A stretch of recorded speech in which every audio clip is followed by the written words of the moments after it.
The government is hiding cheese. The government is hiding millions of pounds of cheese in the mountains.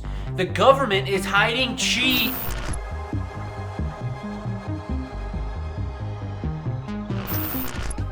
Cheese tunnels. Cheese tunnels. Cheese tunnels. Cheese. You like cheese? I love cheese. I eat way too much cheese. Probably like you. You probably can't shit either. I can't. I eat way too much cheese. All the time. I love it. You know there are 1,800 different types of cheese? In the comments, tell me what your favorite type of cheese is. I'm a mozzarella guy. I like mozzarella, pepper jack, Havarti. Havarti makes the best grilled cheeses. Put some garlic on it. Yes, I am filming this right after filming the Yuba County 5 video back to back. So deal with it. The oldest cheese ever was found in 2018. It was 7,200 years old. That shit's probably got a crust on it, for show. The oldest you can eat a cheese, I think, is like 40 years. Like if you left a cheese like get all moldy and shit, I think it's like 40 years and then it starts to like not be edible. But I don't know what I'm talking about. The U.S. government owns 1.4 billion pounds of cheese in the United States. Did you know that? Now you do. I hope that makes you happy. It makes me kind of happy knowing that the government has spent tons of taxpayer dollars to hoard and refrigerate billions of pounds of cheese. I think I would rather have that than, it being funneled into a genocide that's killing tons of people, but that's fine, I guess. You've probably heard of government cheese before. It is being held in roughly 500 different bunkers throughout the United States, and you have definitely been psyoped to eat more cheese. They have purposely made an effort to push big cheese. Guys, big cheese is coming for your poop. The biggest stockpile of cheese is actually in Missouri. It's underground. And these bunkers are old limestone mines converted into basically giant refrigerators, keeping the cheese at exactly 36 degrees Fahrenheit. It costs over $1 million a day to run this whole thing.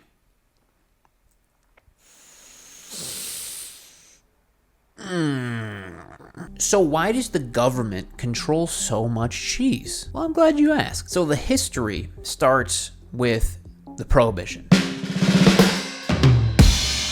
Yes, when alcohol was banned in the United States. Between 1920 and 1933, the government banned alcohol. So alcohol obviously is a super social thing. So instead of going to bars and getting absolutely hammered, people started to eat ice cream as like the social thing to do, which I think is a way more wholesome way to spend your evenings, is just eat ice cream with the boys, but that's because I don't drink. Anyway, so during World War I and World War II, which was happening, World War I was happening around the same time the Prohibition happened. World War I and World War II, obviously, the government needed to supply the troops with food. And so that required the government to spend a ton of money on producing rations and different meals for troops and sending them overseas. And this allowed for the dairy farmers to be able to live solely off of selling dairy products, cheese, cream, milk, etc. This continued until the mid-1970s, because then there was a large economic downturn, and this drove dairy farmers into a bit of a pickle. And because of economic stresses at the time, land and equipment debt with extremely high interest rates were putting farmers at a very, very scary position, and it caused a lot of them to foreclose and shut down operation. And this led to a large fall in the production of pretty much everything that could be farmed, and that offset the economy by a lot. Because of these foreclosures and the economic state at the time, the prices of milk and other dairy products was skyrocketing because they needed to increase their profits because of their debt, and basically a debt to income ratio needed to be fixed. Up until this point, the U.S.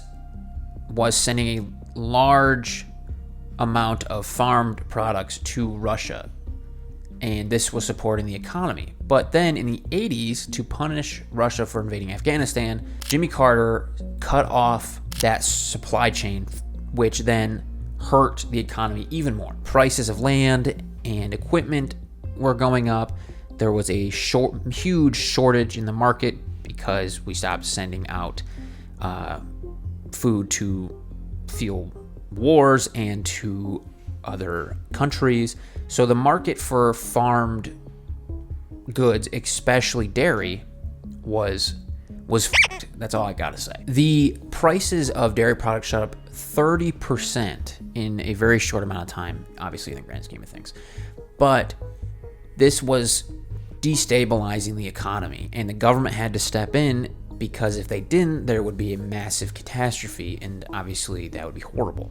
So the government came in and started to supply the dairy farmers specifically with extra income and buying up the extra stuff that wasn't going to sell in the stores to then cause the prices of dairy products to fall and stabilize. In doing this, the government allowed dairy farmers to produce as much dairy products as possible, and the government would buy all the excess stuff that wasn't being sold.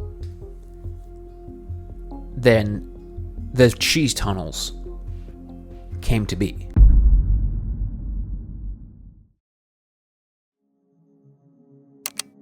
So where does it all go? Where does all the cheese get stored when nobody's eating the cheese? One notable place is the Cheese Mountain. By 1981, over 500 million pounds of cheese had been stockpiled. As mentioned earlier, Missouri is home to the largest bunker of cheese. So the US government starts storing up all this cheese. And obviously that's going to be very, very expensive, over $1 million a day. And President Reagan doesn't want to do that anymore because it's costing too much money. So he proposed we throw it all in the ocean, which obviously is not a good idea, and it gets shut down, doesn't happen. And I just want to take a second to think about, how there's the trash island that's like the size of Texas or whatever that we're trying to clean up or some shit. Imagine if that was all cheese and that was all a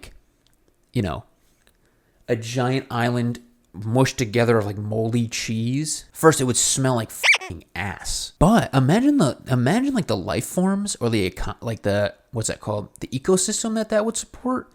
Like Cheese Island. I wonder if they'd have mold that in a tree form, or just weird creatures that live on that island. I would love to see a weird short film or some weird animation of Cheese Island. If someone can do that, at least draw a picture of Cheese Island, please. I would love to see that. Anyway, so now when the government doesn't want to spend the money, who do you think they're going to ask to spend the money? The American people. So this cheese was distributed to wellness programs, schools, churches, etc. as government cheese. And I'm sure some of you have heard of that or even had it yourself. We're still eating it. All this talk of cheese is making me hungry. The next part of this video is going to discuss the PSYOP of big cheese and kind of how a PSYOP works.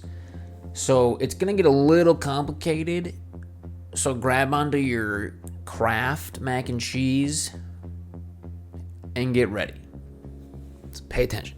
I'm going to read the definition of what a PSYOP is. A PSYOP, or a psychological operations, are operations to convey selected information and indicators to audiences to influence their motives and objective reasoning, and ultimately the behavior of governments, organizations, groups, and large foreign powers. I'm not going to go into it right now, but I'm pretty sure you don't need to be a genius to see how we're being PSYOPed right now in the world. But that's not this conversation. We're talking about cheese. So what the government did is they basically were trying to influence the markets of food industries and basically the people's mind to try to convince you that you want more cheese, or that it's a good thing to eat more cheese because they want you to spend the extra money to get the cheese.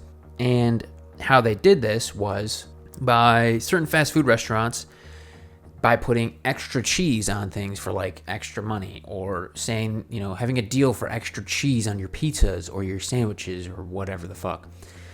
For example, I'll try to find it, but there is like emails or something of this happening, but Domino's Pizza was actually going to go out of business, and the government stepped in to save them by saying, hey, stay in business and promote cheese and putting extra cheese on your pizzas and shit so that you can make more money and use this cheese. And that's what inevitably saved, I'm pretty sure, Pizza Hut as well. That's what saved Pizza Hut and Domino's from going out of business, was big government cheese saving them. Now, another thing that's going to make you feel a little uncomfortable, if you already don't know this, but everyone remembers Got Milk.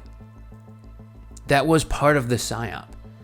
The Got Milk campaign was, name a brand. Like, what brand is that? What brand is associated with Got Milk? It's just milk.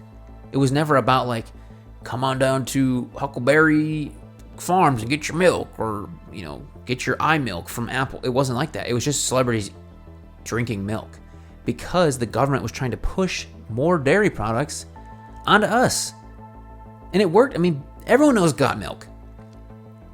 It's big cheese is trying to get us to consume more of it.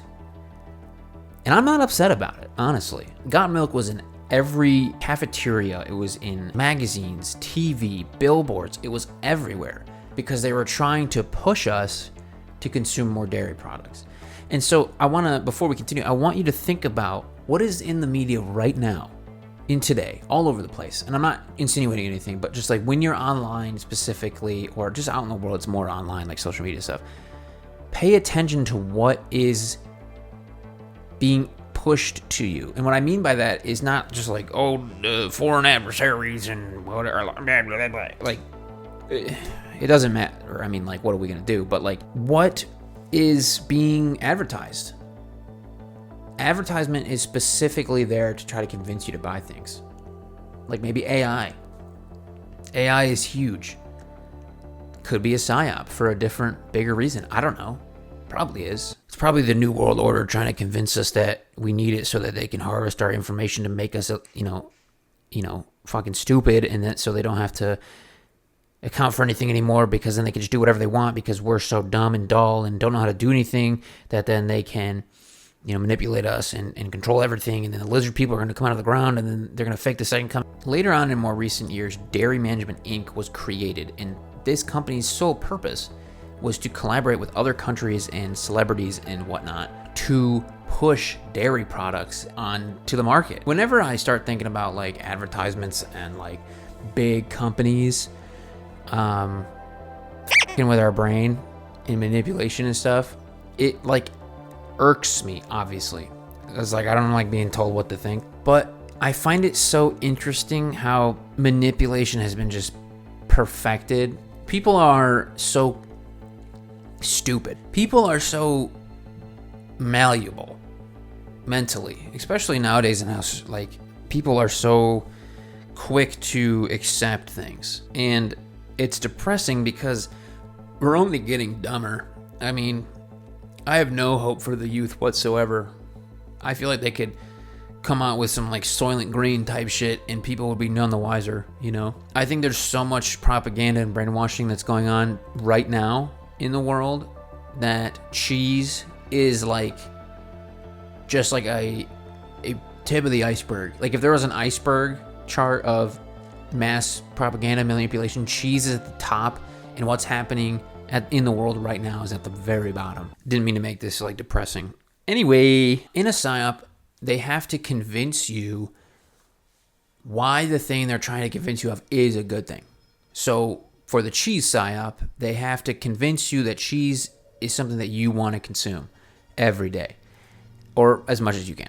And in this case with dairy products, it was, it's a good source of calcium, it's good for your bones. And it's not that it doesn't have calcium in it. It's just, it's not necessarily the best source of calcium that you could have in your diet. And there are claims that might not be the case at all anyway.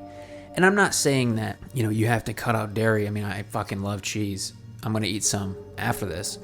But it kind of like feels weird to think that the government would lie to us about something like our health and what we need to do for it and stuff. Not for like any kind of agenda or monetary gain or whatever, though. They would never do that. I was going to have a section here about how the cheese industry kind of has impacted our lives every day. The impact of got milk and all that. But I don't really feel like I need to do that because I think it's obvious. Everybody knows got milk. Everybody has cheese all the time, unless you're vegan. And then even now there's vegan cheese. And I don't think, especially in America, you can not have it. I don't need to point out how big cheese has affected America at all, outside of what I've already said. So let's go through a little bit of a crash course on how a PSYOP works. Welcome to Toaster Hands, how to conduct a PSYOP, allegedly, in Minecraft. So this is some cool information that I'm going to read to you about the use of PSYOPs by the U.S. government that I thought maybe more people should, be privy to. So U.S. PSYOP forces are generally forbidden to attempt to change the opinions of U.S. persons in any location globally. However, commanders may use PSYOP forces to provide public information to U.S. audience during times of disaster or crisis. So I get that, like, during a catastrophe, you need to have people be on the same page of something. But why would you want to conduct a PSYOP or convince us of something that may not be true during a crisis or a disaster? I'm going to do a whole episode on like mind control and MK Ultra and all that, but from what I know, that when you are in a very emotional state, especially distress and fear, it's very much easy to manipulate you into doing things because you are vulnerable. Your guard it may seem down or up, but it's the back door is open, I guess you could say. And so if there's a catastrophe, would it not be a good idea if you're trying to manipulate someone, allegedly in Minecraft, none of this is real, to do it then? That's how abusive relationships work, right? From, like you put them in a position where they're weakened and depressed and stressed out and use manipulation tactics against them then. Because if you have assurance that everything's fine and you're not scrambling for answers or you don't need something, what is there to manipulate you of? Just watch what people are trying to say. Just watch what people are telling you what to believe in. Think about everything. I'm talking religion, politics. I'm talking what you buy at the grocery store, who you think you are. Think about it. I could rant all day about PSYOPs and what I think are PSYOPs, but we're talking about the cheddar, the mozzarella. Oh, side note, if you haven't had it already, you need to have paneer. It's like Indian cheese with some curry, dude. There are 10 key steps to a PSYOP and how to conduct a PSYOP. You need to have a clear defined mission that aligns with national objectives or whatever objective it is that you are trying to, pursue. You can trade national for subjective or company or whatever. It doesn't have to be about the United States. Need a PSYOP estimate of solutions. I don't really know what that means. You need a PSYOP estimate of situations, which is kind of like a formal plan for getting certain people involved. Then you need to prepare the plan, obviously. And then you have to pick a media. Now, what this means is if you want to try to run a PSYOP, which mode or which vessel are you using? Are you going to use the internet? Are you going to use magazines? Are you going to use books? Are you going to use movies? Are you going to use anything? How are you going to package and send out this thing you're trying to convince people of? Next is product development, which again is Got to design the got milk posters. Got to design the menus with the extra cheese. All that kind of stuff. You got to design the systems that help low-income people get the cheese for free. You have to orchestrate these kind of things. Pre-testing, so basically determine how it's going to work and execute it on a small scale of a target group and see how it plays out, and then utilize that information to fortify, I guess, and restructure it if need be. Basically see how the testing in early stages of the PSYOP are working on a small group of people. Then if you need to restructure or come up with a different game plan, you do so, and then start production and spreading and producing of the media and getting it out in front of the people that you're trying to convince on a mass scale. That's the next step. Or I should say that's the next two steps, kind of hand in hand, by producing and implementing. It's all connected. Next step is understanding how it has impacted and how it's influencing people as it's propagating. See how it's spreading, see how it's catching on, and what the impact is on the general public. And the final step is feedback. And basically, you, just like on the small scale, but on a larger scale, you see what needs to be changed, what needs to be added to, what needs to be taken away. And that's just the cycle, is just adapting the PSYOP until the message is where you want it to be, basically. I'm going to throw up some graphics of what a PSYOP kind of roadmap looks like. A couple of these are a little complicated, so I'm going to try and make my own and throw those up there to make it a little more consumable, I guess you could say. And I think this is kind of important because if you don't know how to be, if you don't know what a PSYOP is or how it functions, you'll never know if you're being PSYOPed. It's easier to protect yourself physically and mentally once you understand the threat, I guess. I don't know if a PSYOP is ever a good thing. I guess, like, if you're trying to, I don't know. I don't think manipulating people is a good thing. I'm sure there's some, like, ethical thing that you could do to, like, manipulate it to where it would be a good thing. I don't know, but I don't think manipulating the masses for a certain narrative is a good thing. With Big Cheese as like the main PSYOP that this video is talking about, I wanted to bring up other PSYOPs that you could potentially look into, or maybe I'll do videos on in the future, just so that you have a more well-rounded idea of what PSYOPs are and how they've already been implemented throughout the past. First, we have Operation Mockingbird, 1950s to the 1970s, and I would argue this is still going on because it basically was the government, specifically the CIA, paying journalists for information and pushing articles that align with the intentions and values of the government to try to influence people, and then also funnel information about events and people back to the government. And there's no way in hell that doesn't still happen. I mean, if you want a weird rabbit hole, go down how the CIA and the government are influencing movies and how they have to approve certain movies and will adjust scripts so that it aligns more with, their intentions and values and stuff. Weird rabbit hole. Next, we have Operation Northwoods in 1962. Basically, this was back during Cold War times, and the government wanted to justify a war in Cuba for a whole topic in and of itself. And what they were going to do is create different false flags and commit acts of terrorism and other violence on U.S. soil and blame it on Cuba so that the American people would back a war in Cuba. Does that make sense? I don't think this really ever panned out, but it just shows how far they're willing to go to convince us of something. Next, we have COINTELPRO. I don't think I'm saying that correctly. This was between 1956 and 1957. Basically, this was the FBI's attempt to infiltrate different social groups and activist groups and undermine leadership with their own agents to try to push a narrative about the specific organization. So, for example, if there was like an organization that was, against using light bulbs, and the government wanted you to use a specific light bulb brand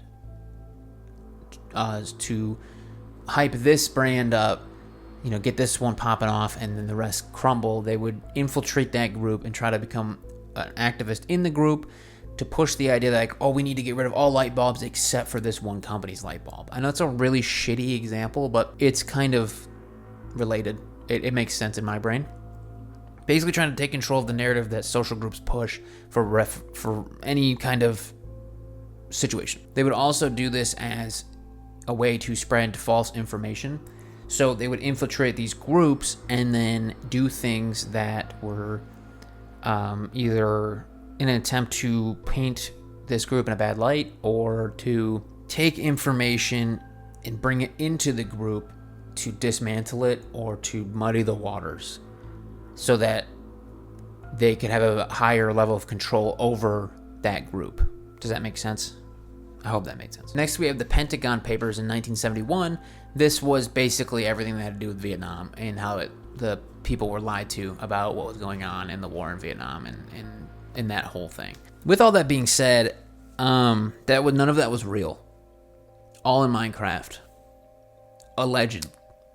I don't want to die. But on a real note, it's like, I love cheese. But at the end of the day, I think this episode is more about mass brainwash and such. I really do want to do an episode on like more topics like this where, we're being trained to think certain ways, and it's a whole thing. But I think it's important that we hold ourselves accountable and we really define our own beliefs and, seek the truth about everything. And I think at the end of the day, we have to, question our motives and question whether or not we think and do the things that we want to do and think because we actually think and believe those things. Because in this day and age especially, there's so much bullshit online and so much shit that we're being lied to about that it's impossible to know. It's like you have to. I think that's why the two-party system's fucked. I think that's why people are so aggressive now about their beliefs, because what else is going on?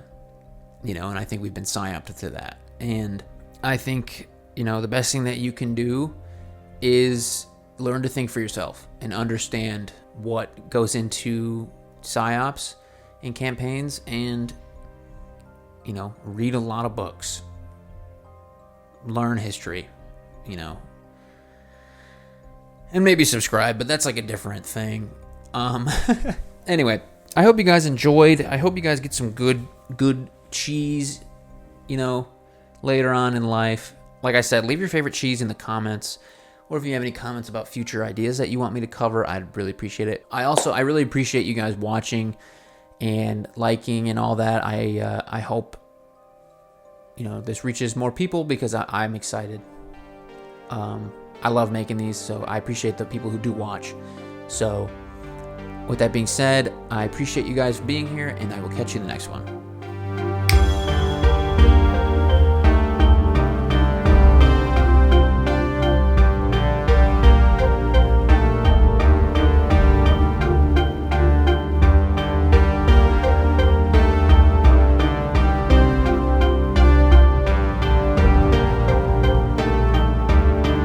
Dude, you could have like a diet of fish and cheese. I don't know what you would do. You can't. Maybe if the mold grew and mutated, you could start growing it as like a food or something.